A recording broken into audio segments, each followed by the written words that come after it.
बिस्मिल्लाहिर्रहमानिर्रहीम, अस्सलाम वालेकुम। मैं हूं आपका होस्ट चौधरी इरफान ज़ीर, आपको स्पोर्ट्स जोन में वेलकम कहता हूं। फिर डिस्कशन करने के लिए मेरे साथ स्टूडियो मौजूद है अज़ार बाजवा और महक हुक्का। अस्सलाम वालेकुम जी। बहुत शुक्रिया आप दोनों के ज्वाइन करने का। स्टार्ट ओबियसली क्रिकेट से करते हैं। बड़ा ज़बरदस्त एक मैच एक्सपेक्टेड था और हमने देखा कि जिस तरह अफ़गानिस्तान ने इनिशिएट किया, बड़ा खूबसूरत बॉलिंग का उन्होंने शोकेस की। ख़ासतौर पर स्पिनर की बात की, मुजीब की और राशिद खान की बड़ी ज़बरदस्त परफॉर्मेंस थी। पाकिस्तान को समहाउ 201 पे कर्टेल करना मेरा ख्याल है उनके लिए बड़ी अचीवमेंट थी और वो सोच रहे थे कि शायद ये ओडीआई में उनकी पहली विक्ट्री होगी। कैसे देखे परफॉर्मेंस? देखिए, ये एक किस्म का रिवेंज मैच था। आपने देखा होगा जो लास्ट हमारी अफगानिस्तान से सीरीज हुई थी उसमें उन्होंने हमें हराया था। तो ये इस मैच को वो T20 था। फिर भी वो एक होता है आपके अंदर जज्बा कि अगली दफा जब हम इस टीम से खेलेंगे तो हमने हराना है। तो इस वजह से पाकिस्तान ने इस मैच को बड़ा सीरियसली और लेना भी चाहिए सीरियस, क्योंकि ये इस सीरीज़ के फौरी बाद एशिया कप शुरू हो रहा है, फिर उसके बाद वर्ल्ड कप शुरू हो रहा है। तो उस हवाले से उन्होंने बड़ा सीरियस लिया और बहुत अच्छी परफॉर्मेंस दी। अफगानिस्तान जैसी टीम को, अब ये वो वाली अफगानिस्तान नहीं जो 2-3 साल पहले अफगानिस्तान थी या पिछले 2019 के वर्ल्ड, ये बड़ी स्ट्रॉन्ग इनकी लाइनअप को 59 तक आपने रिस्ट्रिक्ट किया, ये बड़ी आपकी अचीवमेंट है। लेकिन जब आपको इस तरह की परफॉर्मेंस देते हैं, ख़ास तौर पे आपको ये देखना होगा कि जो हमारे 3 फास्ट बॉलर्स हैं उन तीनों की बॉलिंग बहुत ही शानदार रही। हारिस रऊफ ने बेशक 5 विकेट्स ली, लेकिन शाहीन की भी बॉलिंग बहुत बेहतरीन रही, नसीम शाह की बॉलिंग भी बहुत बेहतरीन रही और इस बहुत ही अच्छी परफॉर्मेंस थी। इस पे हम डिटेल में डिस्कशन करते हैं। हम एक एक चीज़ को सेगमेंट वाइज हम कोशिश करते हैं कि एनालिसिस किया जाए। पहले आप बताइए, इसमें आपने हमारा देखा कि हमारे जो बैटर थे थोड़ा स्ट्रगल किया और हमारे तीनों बैट्समैन रैंकिंग में भी जैसे देखा जाए बाबर नंबर 1 पे है, माम तीसरे पे है, फखर नंबर 5 पे हैं। तो ये बड़ी अचीवमेंट है कि हमारे 3 प्लेयर नंबर 5 टॉप 5 के अंदर आते हैं। तो ये 2 का जल्दी आउट होना, और ख़ासतौर पर अगर हम बाबर की बात देखते हैं कि एक उनका लूप होल, एक ऐसी डेफिशिएंसी नज़र आ रही है कि स्पिनर को ट्रैप कर रहा है। खासतौर पे जो बॉल अंदर आती है, गुगली की बात करें या मुजीब मिनिस्ट्री स्पिनर है और उन्होंने भी इसी तरह ट्रैप किया। कैसे देख रहे हैं? देखें, अगर हम श्रीलंका की पिचेस की बात करें तो हमें पता है कि वो स्पिनर्स के लिए बहुत फेवरेबल हैं और अब मुझे लगता है कि बॉलर्स को थोड़ा सा पता भी चल गया, जैसे हमने टेस्ट सीरीज़ में भी देखा श्रीलंका के अगेंस्ट, कि बाबर आजम को कैसे आउट कर सकते हैं, उनका कौन सा पॉइंट है जिस पे आई थिंक उनको काम करना पड़ेगा, उसको थोड़ा हाइड करना पड़ेगा ताकि ये जो मिस्ट्री लोगों ने सॉल्व की है उसको थोड़ा साइड पे कर दें। लेकिन ओवरऑल मैं कहूँगी, देखिए पाकिस्तान इतने ज़्यादा ODIs खेलता भी नहीं है अगर हम उसको कंपेयर करें बाकी कंट्री से, और फिर भी उसके बावजूद भी हमारे, जैसे आपने कहा, 3 बैटर्स हैं जो टॉप 5 की रैंकिंग में आते हैं। और बाबर आजम का तो सबको पता ही है कि वो कितने अच्छे बैटर हैं, उनकी फ़ैन फॉलोइंग भी इतनी ज़्यादा है पूरी दुनिया में।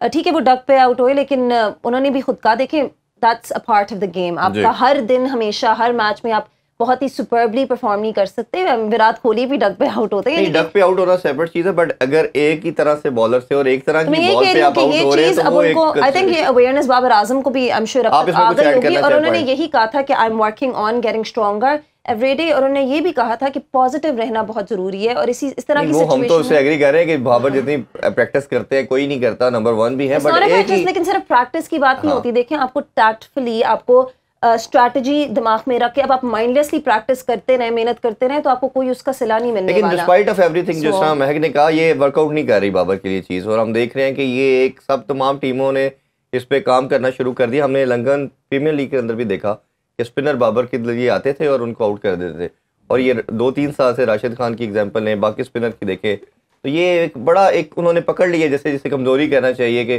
स्पिनर को लगाएं, गुगली कराएं, बाबर आउट। आई थिंक कि बाबर आजम को भी इस बात की अवेयरनेस हो गई है, तो आई एम श्योर वो इस चीज पे काम करेंगे। ऑब्वियसली करना चाहिए, वो करेंगे काम। लेकिन this is a genuine cause of concern. No doubt Mujib बहुत ही बेहतरीन एक स्पिनर है और उसको पिक करना किसी भी बेहतरीन से बेहतरीन खिलाड़ी के लिए बहुत मुश्किल है।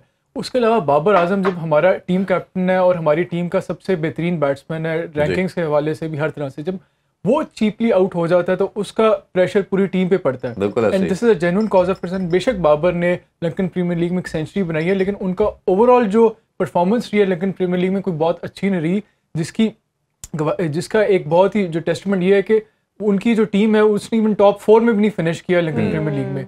तो बाबर की form is a genuine cause of concern. लेकिन जो अच्छी बात है वो ये है कि पाकिस्तान की टीम ने कल रेजिलियंस दिखाई। हालांकि जिस तरह जल्दी बहुत थोड़े स्कोर पे 45 पे 3-4 आउट हो गए थे, उन्होंने स्ट्रेच किया, इमाम ने अच्छा खेला, अंडर प्रेशर एक अच्छी इनिंग्स की। उसी तरह रिजवान ने भी थोड़ा बहुत पिच पे निकाला, स्टार्ट लिया, लेकिन फिर वो आउट हो गया। उसके बाद इफ्तिखार ने चिप इन किया, शादाब ने चिप इन किया, तो खैंच करके हमने अपने टोटल को 201 तक ले गए, फाइटिंग टोटल ले गए।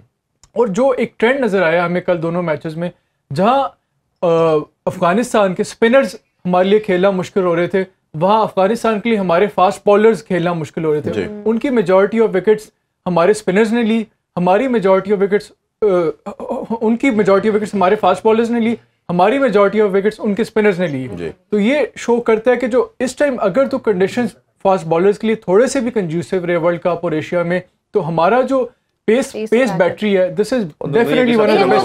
वो तो हर कोई कहता भी है। उसमें एक चीज आपसे जानना चाहूंगा कि जब ऐसी विकेट जैसे इजहार ने कहा तो पाकिस्तानी बॉलर बड़े लीथल हो जाते हैं, बट हमने देखा कि ये डबल पेस के साथ बॉल आ रहा था, बॉल जरा रुक के आ रहा था। अगर आप नबी की विकेट को देखें या हशमतुल्लाह की विकेट देखें तो बॉल डबल पेस के साथ आई, रुकी, जिसकी वजह से बैटर जो है वो टाइम नहीं कर पाया। इमाम की भी अगर विकेट की हम बात करें तो बॉल वो आगे निकल के जब उन्होंने हिट करना चाहा तो बॉल थोड़ा रुका, फंसता जिसे कहते हैं टेक्नोलॉजी। इस तरह की पिचेस पे और इस तरह के आपको बॉलर्स तो फेस करने पड़ेंगे, लेकिन मैं कहूँगी कि हमारी जो शॉर्ट सिलेक्शन थी बैटर्स की, आई थिंक उसके साथ they need to be visor.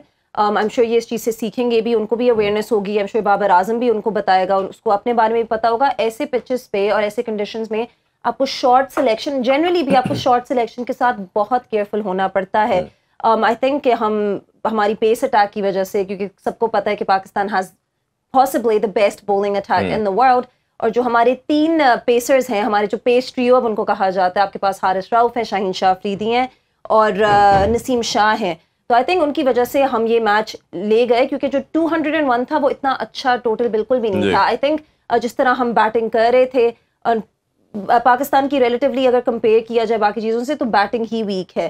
तो अगर हम देखें तो हम बाबर आजम ने कहा था कि हम कोशिश यही कर रहे थे कि 250 का टोटल बनाएं, लेकिन वो भी नहीं बन सका। ठीक है, दे स्टक इट आउट, उन्होंने कोशिश की जितने रन्स ले सकें लेने की, लेकिन कोई हाई स्कोरर उसमें नहीं था। वो तो हमारी बॉलिंग अटैक की वजह से हम उन्होंने जो रेजिलियंस जैसे उन्होंने कहा कि दिखाई और जैसे उन्होंने ग्रिट और फाइट दी, तो उसी से हमें पता चलता है कि यानी कि हमें कहाँ पे काम करना चाहिए, हमें किस चीज़ में ज़्यादा अवेयर होना चाहिए, किस चीज़ में ज़्यादा केयरफुल होना चाहिए। ये हर्षद भोगले ने भी कहा है कि जितने भी इस वक्त मामलात और मसले चल रहे हैं हमारी एडमिनिस्ट्रेशन में, वो चेंज होती जा रही है गवर्नमेंट में भी, उसके बावजूद जो हमारा पेस ट्रियो है वो इतना डेंजरस है कि उन्होंने सारी टीम्स को कहा है कि be aware of Pakistan pace trio और उनका जो बॉलिंग अटैक है, क्योंकि regardless of all their problems हमारी जो बॉलर्स हैं उनमें इतना कॉन्फिडेंस है कि उनको लगता है कि जब नहीं, अभी तो हमने रिसेंट पास में देखे तो जैसे मैंने अभी पॉइंट आउट किया कि हमारे 3 प्लेयर तो टॉप 5 में भी है, तो अब तो हमारी बैटिंग भी अच्छा परफॉर्म करती है। लेकिन आई थिंक बैटिंग का यही है कि batting is not as solid as our bowling. वो तो हमारा शुरू से जब से पाकिस्तान का एग्जैक्टली, और ये यानी कि डेकेड्स हो गए हैं कि हमें 90% अगर आप पाकिस्तान के स्टैट्स देखेंगे तो 90% आपको बॉलिंग ने मैच, लेकिन मैं ये कह रहा हूं कि स्टैट्स भी अगर आप देखेंगे ना तो 90% आपको विक्ट्रीज हमेशा बॉलर ने जितवाई, लेकिन बैटर ने तो आपको हार्डली 5 to 10%। लेकिन देखिए आप इस वक्त एक अफगानिस्तान जैसी टीम के खिलाफ खेल रहे हैं, अगर if you come up against a team like India जिसकी बैटिंग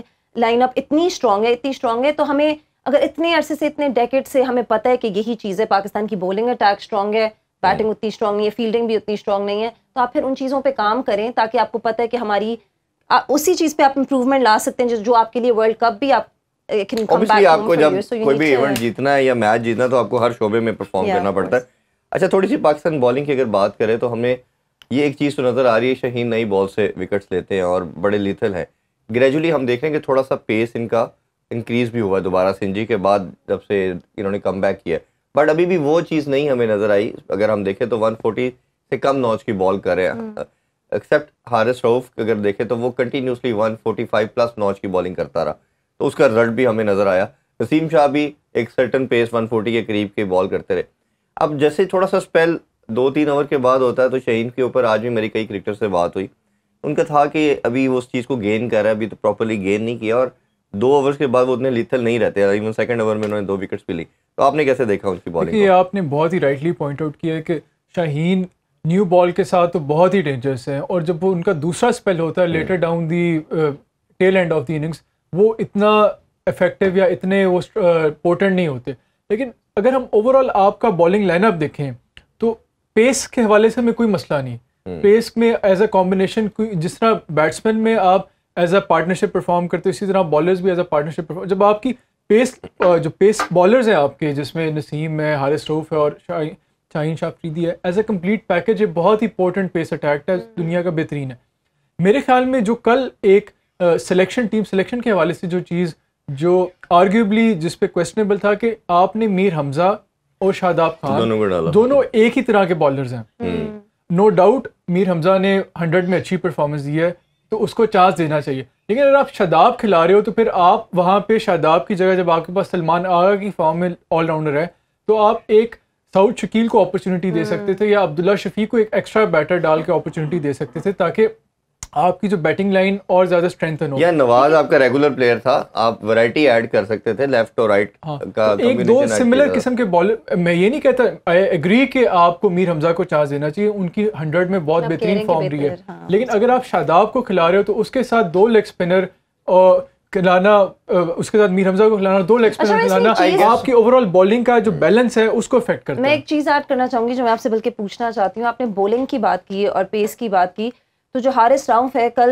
उन्होंने बेसिकली उनका जो ज़्यादा फोकस था वो था अच्छी लेंथ कराना बॉलिंग में, और हमने यही देखा, उन्होंने 5 विकेट हॉल ली, अपनी पहली 5 विकेट हॉल उन्होंने ली है ओडीआई में, तो उनका रिजल्ट सबसे तगड़ा था सारे बॉलर्स में से। तो आपको नहीं लगता कि अगर शाहीन, ठीक है हमें पता है कि उनको फास्ट ज़्यादा पेस देना का यानी कि उनकी बॉलिंग ऐसे ही है कि वो ज़्यादा पेस देते हैं, लेकिन आपको नहीं लगता कि अगर वो अपनी फुल पेस नहीं इस वक्त दे सकते तो वो भी लेंथ पे ज्यादा फोकस करें, क्योंकि हमें पता है कि जब गुड लाइन एंड लेंथ होती है तो वो ज्यादा इफेक्टिव हो सकती है। ना ये दोनों इंटायरली डिफरेंट नेचर के बॉलर है। अगर शाहीन को आप देखें तो शाहीन स्विंग बॉलर है बेसिकली, और वो स्विंग बॉलर हमेशा आगे पिच करता है बॉल को। वो अगर पीछे बॉल को पिच करेगा जिस लेंथ पे इसने हारिस राउफ ने बॉल की तो वो बॉल उतनी स्विंग नहीं करेगी और वो उतने लीथल नहीं रहेंगे, इसीलिए शाहीन आगे बॉल पिच करता है खासतौर पे पहले स्पेल के अंदर 2 या 3 ओवर खासतौर पे जो होते हैं, ताकि मैक्सिमम अपनी स्विंग को यूटिलाइज करे और विकेट ले और उसमें वो सक्सेसफुल भी रहे। हारिस का रोफ पूरे 5 बॉलरों में से सबसे इंपॉर्टेंट रोल है।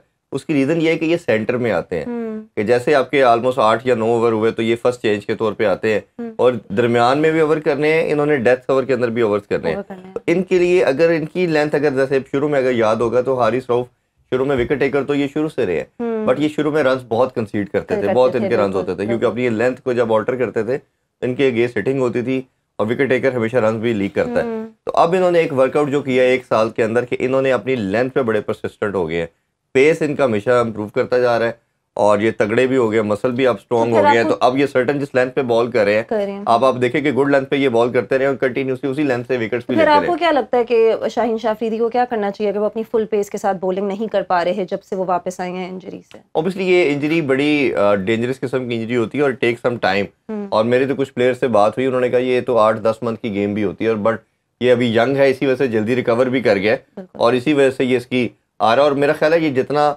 ज्यादा खेलता जाएगा उतने इसके मसल स्ट्रांग होंगे, इतनी ये ज्यादा इंटैक्ट होगा और इसका जो आर्म है वो भी उतनी यस और इसकी आर्म भी उतनी मूव करेगी। सॉरी मैं आपकी बात काट रहा हूँ। एक और चीज़ जो हमें जिस चीज़ को फैक्टर इन करना चाहिए कि शाहीन शाह अफरीदी ने ज़्यादा जो क्रिकेट खेली है पिछले 1-2 साल में वो खेली है T20 क्रिकेट। T20 क्रिकेट और ODI क्रिकेट का डायनामिक्स थोड़े डिफरेंट होते हैं। कंडीशंस के हवाले से भी T20 क्रिकेट में आपके पास 2-3 ओवर आपने शुरू में कराने होते हैं, उसमें आपने अपनी लाइन और लेंथ अच्छी राइट एरियाज पे पिच करनी होती है और मैक्सिमम स्विंग एक्सट्रैक्ट करके विकेट्स लें। ओडीआई में इवन जो आपका ओपनिंग स्पेल होता है वो कम से कम नॉर्मली 4-5-6 ओवर्स का होता है जो भी फास्ट बॉलर होता है, तो उस हवाले से आपको ज्यादा कंसंट्रेशन चाहिए होती है, ज्यादा बॉडी आपकी कंसिस्टेंसी चाहिए होती है। आपने एक दफे जोर लगाना होता है, बट ओडीआई में आपने बार-बार 3 स्पेल तो कम से कम करना है। ट्रांजिशन फेज भी मुश्किल है, ये इतनी आसान नहीं किसी भी प्लेयर को। अभी एक छोटा सा ब्रेक लेते हैं जी, ब्रेक से वापस आके डिटेल में डिस्कशन करते हैं। डोंट वरी बस। Welcome back in sports. और हम बात कर रहे थे Pakistan versus Afghanistan ODI series के हवाले से। इज़ार साहब हमने क्रिकेट पे जैसे भी बात कर रहे थे, कल एक और अच्छी परफॉर्मेंस जो थी मामूल हक की थी और हमने देखा कि ये एक प्लेयर ऐसा प्लेयर है जो ग्रेजुअली इम्प्रूव करता जा रहा है, ख़ासतौर पे ओडीआई के अंदर जैसे हमने बात की नंबर 3 रैंकिंग के ऊपर हैं, टेस्ट में बड़ी शानदार इनकी परफॉर्मेंसेस हैं और ये टेम्परामेंट वाइज बड़े स्ट्रॉन्ग नज़र आते जा रहे हैं। और हम देख रहे हैं कि ये जो शुरू में एक टैग था कि ये सिफारशी हैं और इन पर बड़ा इन्होंने क्रिटिसिज्म बर्दाश्त किया और मेंटली बड़े स्ट्रॉन्ग नज़र आए और इन्होंने अब जिस तरह की परफॉर्मेंसेस पाकिस्तान के लिए दे रहे हैं वो मेरा ख्याल है कि ये दिन दूर नहीं है कि ये हमें रैंकिंग में शायद नंबर 1 पे भी नज़र आएंगे। कैसे देखा? देखिए इमामुल हक हो गया, फ़खर जमान हो गया, इन दोनों का जो मेरा एनालिसिस है कि T20 और टेस्ट के लिए ये इतने इफेक्टिव नहीं, लेकिन जब ODIs की बारी आती है दे आर वंडरफुल ओपनर्स।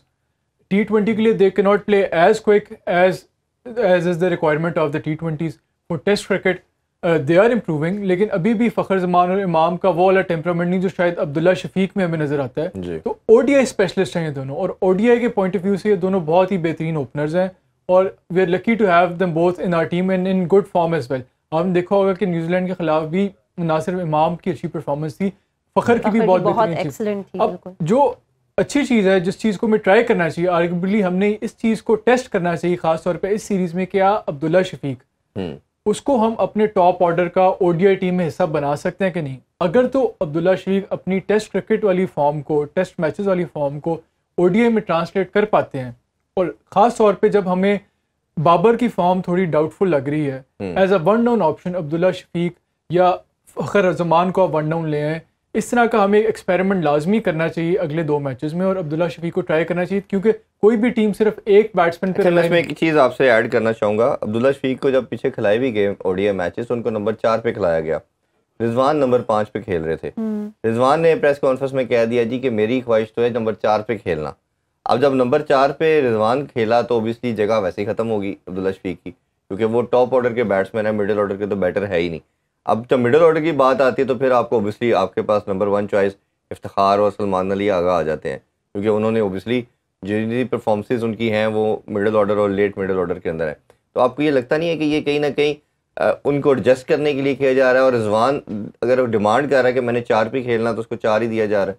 देखिए, रिजवान एज अ T20 जो ओपनर तो ठीक है, उनका जो एक ठीक उनकी अच्छी पार्टनरशिप है बाबर के साथ, लेकिन ODIs में मेरे ख्याल में as a middle order batsman की बजाय Rizwan is more suited as a slogger later down the order.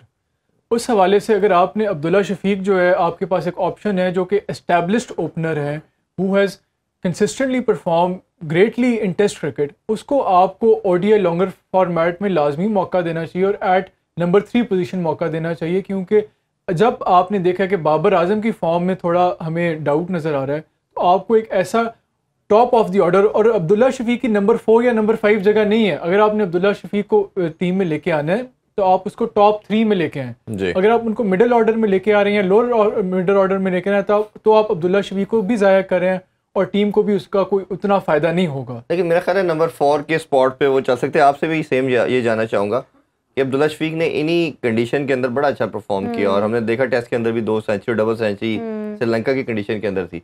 तो मेरा अपना मानना यह है कि हमेशा प्लेयर की एक फॉर्म होती है, चाहे बैटर है या बॉलर है, हमें उसकी फॉर्म को भी यूटिलाइज करना चाहिए। तो आपको लगता है कि सारे टीम को जो बैलेंस है इसके अंदर उनकी जगह बनती है? आई थिंक डेफिनेटली उनकी जगह बनती है, एंड आई थिंक जब आपके पास सीरीज होते हैं, आपने काफी ट्रिकी क्वेश्चन पूछा, लेकिन मैं कहूँगी आई थिंक शादाब को मैं नहीं कहूँगी क्योंकि वो एक ऑलराउंडर है इस वक्त, लेकिन मैं कहूँगी रिजवान विकेट कीपर है। तो अब मैं ये आपने काफी मीर हमजा है। अब देखिए, मीर हमजा और शादाब दोनों स्पिनर्स को, लेग स्पिनर्स को एक ही वक्त में एक टीम में नहीं होना चाहिए। तो इन दोनों में से अगर आप एक बंदे को ड्रॉप करके आप अब्दुल्ला शफीक या साउथ शकील को मौका दे सकते हो। अगर आपने टॉप ऑफ द ऑर्डर को स्ट्रेंथन करना है तो आप अब्दुल्ला शफीक, अगर आपने मिडिल ऑर्डर को स्ट्रेंथन आपके पास जो है वो आपका प्रॉपर स्पिनर तो नहीं है, वो तो आपके पार्ट टाइम इफ्तिखार है आपके पास।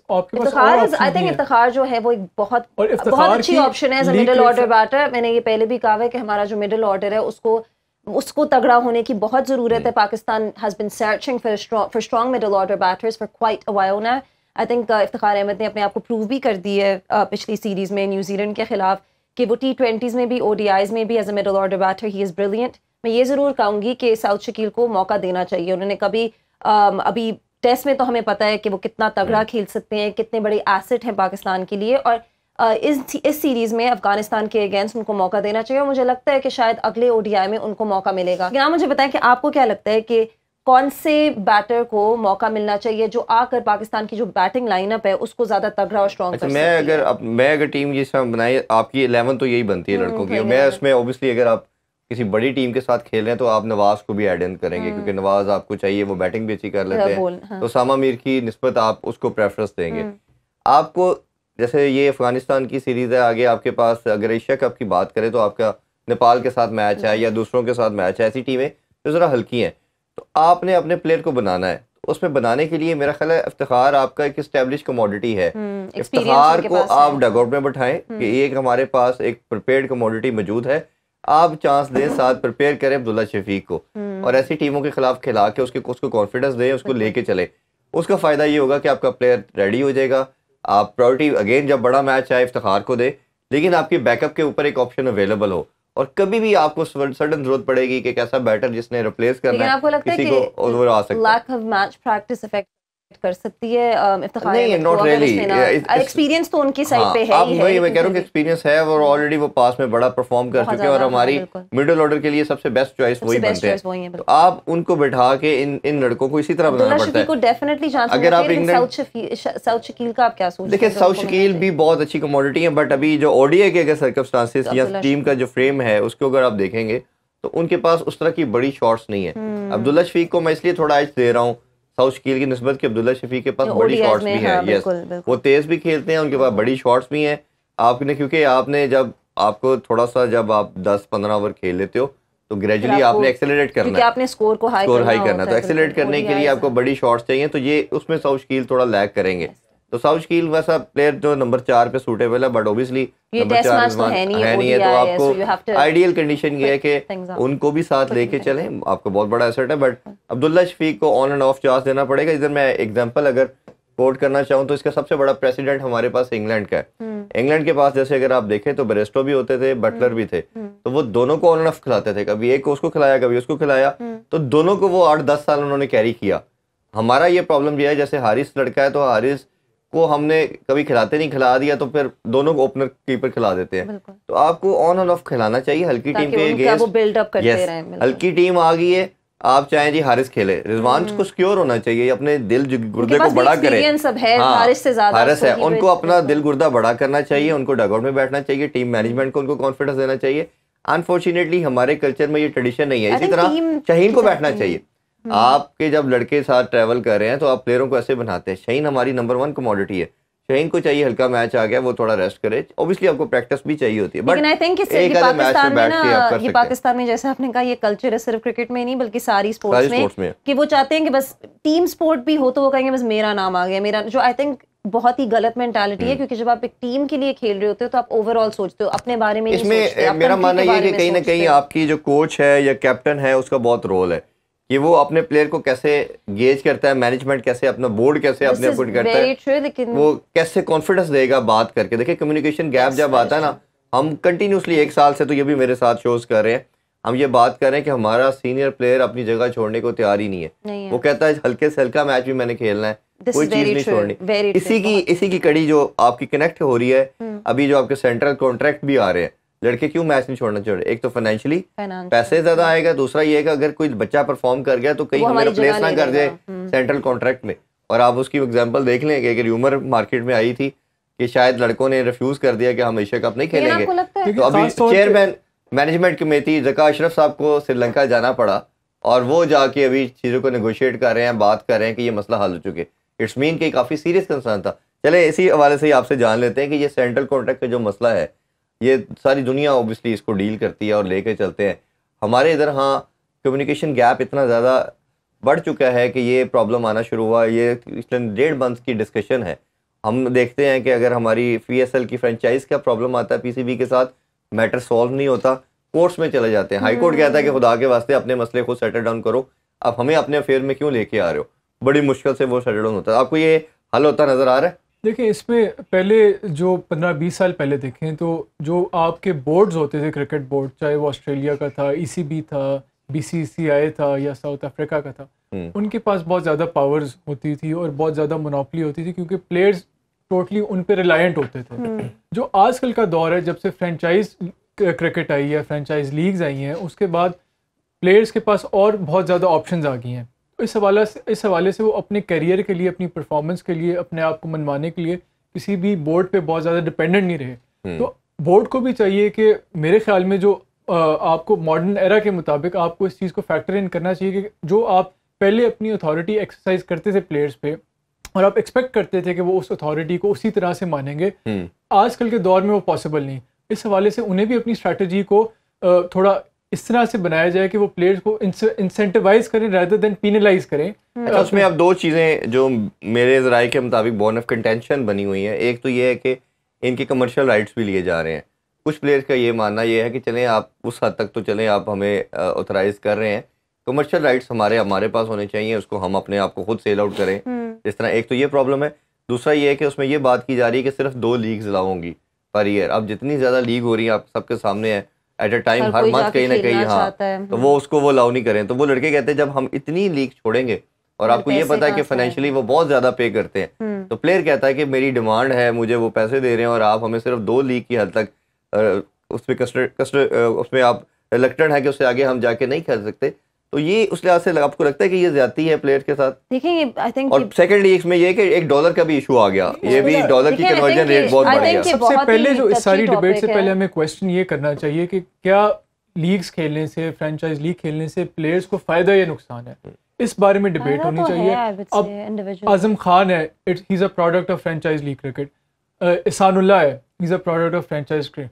मेरा तो इस मानने में मैं बड़ा फुली कन्विंस्ड हूँ कि ज़्यादा अगर कोई प्लेयर लीग्स खेलता है, अगर वो MLS भी मेजर लीग क्रिकेट भी खेलता है, लंकन प्रीमियर लीग भी खेलता है, 100 भी खेलता है, बिग बैश भी खेलता है, या जितनी भी पूरी दुनिया पाकिस्तान कब पूरी दुनिया please kindly let me finish, as long as he's making himself available for the international cricket team, अगर तो इंटरनेशनल मैच हो रहा है आपकी क्रिकेट टीम का and he's available for that and he's playing for that and he's performing for that and in spite of that अगर वो जिस लीग में खेले और अच्छा परफॉर्म करे तो इससे कोई मेरे ख्याल में हर्ज नहीं होना चाहिए। लीग ज़्यादा आपको ग्रूम करती है। प्रॉब्लम ये आएगा ना, प्रॉब्लम ये आएगा कि आपके इंटरनेशनल क्रिकेट भी अब बहुत हो रही है, आपके बैक टू बैक सीरीज आ रही हैं, और अगर आप हर लीग की तरफ लड़का जाना शुरू होगा और उसको प्राइम जॉब नहीं समझेगा तो उधर आके आपकी टीम और आपका बोर्ड सफर करेगा, और कहीं ना कहीं तो आपने लाइन ड्रॉ करनी पड़ेगी ना। ये थोड़ा सा वेस्ट इंडीज की तरह नहीं हो जाएगा? हमने वेस्ट इंडीज की क्रिकेट को देखा है, जिस तरह वो उनका भी कोलैप्स हुआ है, तो आपने भी कहा था कि one of the reasons for that is कि वो सारी लीग्स खेल रहे होते हैं इधर उधर, तो जब वो वापस आते हैं नेशनल ड्यूटी के लिए, नेशनल टीम में खेलने के लिए, तो वो जेल और बॉन्डिंग की बात होती है, क्योंकि at the end of the day cricket is a team sport. So I would say ये काफी टची टॉपिक है, because at the same time हमें डॉलर का पता है कि डॉलर कितना रेज हो रहा है। Players have to make money, बेशक आपको हाई सैलरी मिल रही है पाकिस्तान में, जब आप उसको कन्वर्ट करते हैं कहीं भी और, कंसर्न भी है कि आप फुटबॉल को देखें, football is the top most followed sport in the world. वहाँ के जितने भी खिलाड़ी हैं वो अपनी लीग्स के लिए खेलते हैं और अपनी टीम्स के लिए खेलते हैं, and whenever there is a sporting competition of international level का उसके लिए अवेलेबल होते हैं। अगर आप इसी पैटर्न पे क्रिकेट में देखें कि अगर आप अपने इंटरनेशनल टीम के, नेशनल टीम के मैचेस के लिए अवेलेबल हैं, जब वो मैचेस हो रहे हैं, तो there is no wrong if they are playing for any other cricket league और any other cricket franchise league team. सिर्फ ये चीज़ होनी चाहिए कि जब भी कोई इंटरनेशनल मैच हो उसमें बोर्ड के पास ये पावर्स हो कि उसको फोर्स करेंगे खेले, प्लेयर के पास ये ऑप्शन ना हो कि he can opt out of one series और he can opt out of this and that series. इसीलिए तो बोर्ड ने for all the matches that the national duty सबसे पहले आनी चाहिए, फिर उसके अलावा जितनी मर्जी लीग सारी दुनिया की जितने भी कॉन्ट्रैक्ट हैं या ट्रीटी साइन है प्लेयर के साथ, उसमें ये सबने मेंशन किया हुआ है कि if the national duty is there you have to play over there. But ठीक है, ये तो क्वेश्चन नहीं है। क्वेश्चन ये है, प्रॉब्लम किधर आ रहा है कि there should be some limit. Limit क्या है पीसीबी की? पीसीबी कहता है आपने 2 लीग खेलनी है, प्लेयर कहता है कि नहीं मैं इससे ज्यादा भी खेल सकता हूँ। प्रॉब्लम इधर आ रहा है। अब देखें, अब पहले 1-2 लीग होती थी, टोटल 4 लीग होती थी, आपकी BPL होगी, IPL होगी। तो अब आई थिंक वो यही सोल्यूशन बता रहे हैं कि जब नेशनल ड्यूटी, जब आपकी कोई सीरीज आ रही है तो उसके लिए आपको that should be your first priority. लेकिन उसके अलावा नहीं करेंगे ना, लेकिन आप उसके अलावा जितनी मर्जी, अगर कोई सीरीज नहीं हो रही और आपको ड्यूटी पे नहीं कॉल किया जा रहा, तो फिर आप जितनी मर्जी लीग खेलें, उसके ऊपर कोई लिमिट नहीं होनी चाहिए कि आप सिर्फ 2 league. Human resource point of view से देखिए, अगर आपके खिलाड़ी बिग बैश खेल रहे हैं, अगर आपके खिलाड़ी मेजर लीग क्रिकेट खेल रहे हैं, लंकन प्रीमियर लीग खेल रहे हैं, 100 खेल रहे हैं, इतनी सारी लीग्स खेल रहे हैं, तो आपकी कैपेसिटी बिल्डिंग हो रही है आपके खिलाड़ियों की, क्योंकि जिस लेवल के प्लेयर्स के खिलाफ वो खेल रहे होते हैं लीग्स में, वो उसी मोर और लेस उसी क्वालिटी के प्लेयर्स होते हैं जो उसमें ना सेंट्रल मैच उसमें चीज ये पॉइंट है, उनकी ट्रेनिंग हो रही है। ऐड करना चाह रहा हूं कि टीम में आप go back to represent their country, team का स्क्वाड जो होगा ना सर 16 का होगा, सेंट्रल कॉन्ट्रैक्ट मिलना है ऑलमोस्ट 30 लड़कों को, तो 15-16 लड़के आपके टीम का पार्ट नहीं होंगे। जब वो लीग में चले जाएंगे, आपको सडन किसी की बैकअप की जरूरत पड़ेगी, कुछ होगा तो प्रॉब्लम आ सकते हैं। इसी वजह से उन्होंने भी एक लिमिट लगाई और मैं कहता that is fair enough as well. But हाँ, एमिकेबली कोई ना कोई इसका सोल्यूशन निकाला जा सकता है। उस हवाले से देखते हैं कि ये किस तरह सक्सेसफुल होते हैं, क्या बनता है। अभी इजाजत चाहते हैं जी, कल दोबारा हम इस टॉपिक को दूसरी स्पोर्ट्स के हवाले से और कल सेकंड मैच भी खेला जाएगा पाकिस्तान वर्सेस अफगानिस्तान के हवाले से, उस हवाले से भी आपसे डिटेल में डिस्कशन करेंगे। अपना बहुत सा ख्याल रखें। अल्लाह हाफिज़। पाकिस्तान जिंदाबाद।